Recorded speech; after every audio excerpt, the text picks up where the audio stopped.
નમસ્કાર દોસ્તો, હું છું ડૉક્ટર સૌમિલ માંડલિયા અને હું અમદાવાદ તથા ગાંધીનગર ખાતે મણકા અને સાંધાના એક્સપર્ટ તરીકે પ્રેક્ટિસ કરું છું.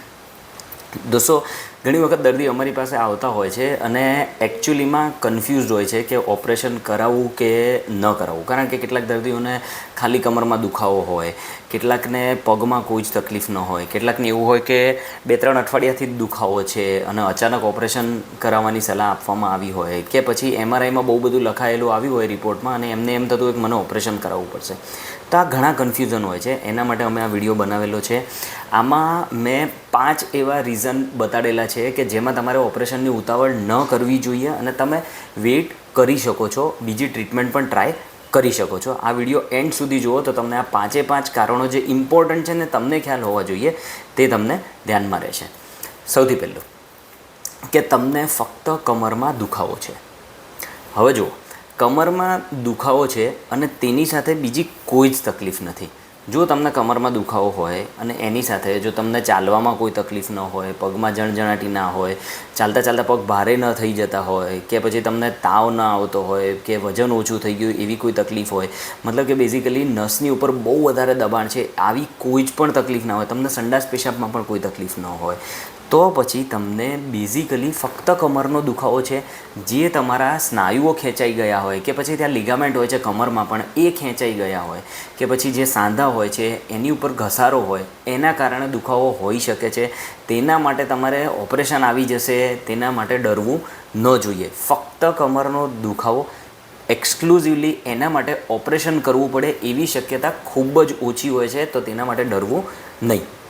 બીજી વસ્તુ કે તમે MRI કરાવેલો છે અને MRIમાં બહુ બધું રિપોર્ટમાં લખાઈને આવેલું છે, તેના કારણે તમને ડર લાગે છે ઓપરેશનની જરૂરત પડશે. જો ઘણી વખત એવું થતું હોય કે MRIમાં બહુ બધી વસ્તુઓ લખી હોય ને એટલે પેશન્ટ અમારી પાસે આવે અને એમ કહે કે સર આજે કાળા કાળા અક્ષરમાં બીજા પાનામાં બધા 5 પોઈન્ટ લખ્યા છે ને એ બધા શું છે, મને બીક લાગે છે કે ઓપરેશન કરવી પડશે. દોસ્તો, અમે ઓપરેશન ક્યારેય પણ MRIનું નથી કરતા હોતા. ઓપરેશન હંમેશા તમારા ડૉક્ટર સાહેબ પેશન્ટનું, દર્દીનું કરતા હોય છે.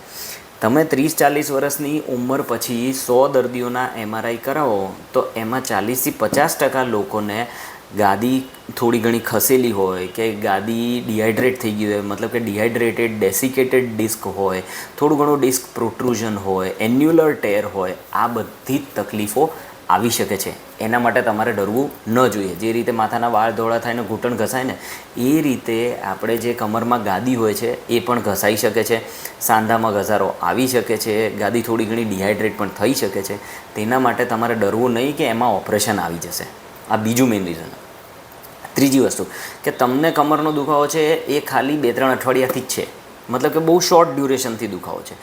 જો તમને ફક્ત કમરનો દુખાવો હોય અને તમને જો 2-3 અઠવાડિયાથી જ દુખાવો હોય તો ઓછી શક્યતા છે કે એમાં તમને ઓપરેશનની જરૂરત પડશે. કારણ કે સૌથી કોમન જે તમને બહુ જ વધારે પડતો કમરનો દુખાવો થતો હોય એનું કોમન કારણ છે કે ગાદી ખસી ગઈ હોય, ઘણા વખતથી ખસી હોય, કે પછી તમારા મણકા આગળ પાછળ ખસતા હોય અને સાંધાનો ઘસારો હોય. આ બધી તકલીફ હોઈ શકે છે. પરંતુ એ વસ્તુઓ જે છે ને એ 6 થી 12 મહિનાથી હોય છે, એ કંઈ 2-3 અઠવાડિયામાં શરૂ નથી થતી હોતી. એટલે જો તમને એવું થયેલું હોય કે ફક્ત 2-3 અઠવાડિયાથી જ દુખાવો છે તો પછી ઓપરેશનથી તમારે ડરવું ન જોઈએ. તમને કન્ઝર્વેટિવ ટ્રીટમેન્ટ જે પણ હોય છે, દવા, ફિઝિયોથેરાપી, એ બધાથી સરખું થઈ શકે છે. તો શોર્ટ ડ્યુરેશનનો દુખાવો તેનાથી તમારે ડરવું ન જોઈએ. ચોથી વસ્તુ કે તમે કન્ઝર્વેટિવ ટ્રીટમેન્ટ ટ્રાય નથી કરેલી. એનો મતલબ શું કે ઘણી વખત અમારી પાસે દર્દી આવતા હોય છે અને એમ કહે કે સર અમને ગયા વર્ષે દુખાવો થયો હતો ને તો અમને દવા આપી હતી ને પછી ફિઝિયોથેરાપી કીધી હતી, 1 મહિના ફિઝિયોથેરાપી કરી, દવા લીધી, બધું સરખું થઈ ગયું, પછી ભૂલી ગયા, તો આ વખતે પાછો દુખાવો શરૂ થાય. હવે આ મેઇન મિસ્ટેક છે જે ઘણા દર્દીઓ કરતા હોય છે. તમે કન્ઝર્વેટિવ ટ્રીટમેન્ટ પૂરી નથી કરી, ફિઝિયોથેરાપી તમે પૂરી નથી કરી, તેની સાથે સાથે ક્યારેક એવું થતું હોય કે તમને ઇન્જેક્શનની સલાહ પણ આપવામાં આવી શકે છે. આ બધી જ કન્ઝર્વેટિવ ટ્રીટમેન્ટ છે કે દવા છે, ફિઝિયોથેરાપી છે, 7-8 દિવસનો બેડ રેસ્ટ છે, કે પછી કમરમાં ઇન્જેક્શન છે. આ બધી કન્ઝર્વેટિવ ટ્રીટમેન્ટ છે. જે પ્રયત્ન કરી લીધો હોય અને એ બધું જ ફેલ થયેલું હોય તો જ તમારે ઓપરેશન તરફ તમે જઈ શકો છો. અધરવાઇઝ એટલું ઇમરજન્સીમાં ઓપરેશનની જરૂરત નથી હોતી. અને પાંચમું મહત્ત્વનું કારણ છે કે તમને કોઈ જ રીતનો ન્યુરોલોજિકલ ડેમેજ ના હોય, મતલબ કે તમારી કમરની જે નસ છે એ ડેમેજ ન થઈ હોય. એનો મતલબ શું કે જો નસ ડેમેજ થઈ હોય તો તેમાં તમને પગનો પંજાની મૂવમેન્ટ બંધ થઈ શકે, એટલે કે ફૂટ ડ્રોપ થઈ શકે છે. તમને ઘૂંટણ જે છે તેમાં એકદમ નબળાઈ લાગે, પગ તમારો ચાલતા ચાલતા ઉપડે જ નહીં એવી તકલીફ લાગી શકે. તમને એમ થાય કે તમે ઊભા છો અને પડી જાઓ એટલી નબળાઈ આવી ગઈ હોય, તમને સંડાસ પેશાબમાં તકલીફ હોય. આ બધી વસ્તુઓને ન્યુરોલોજિકલ ડેમેજ કહેવાય છે. આવું કશું જ ના હોય તમને તો ઓપરેશનથી ડરવું નહીં, ઓપરેશનની જરૂરત હોવાની શક્યતા ખૂબ જ ઓછી છે.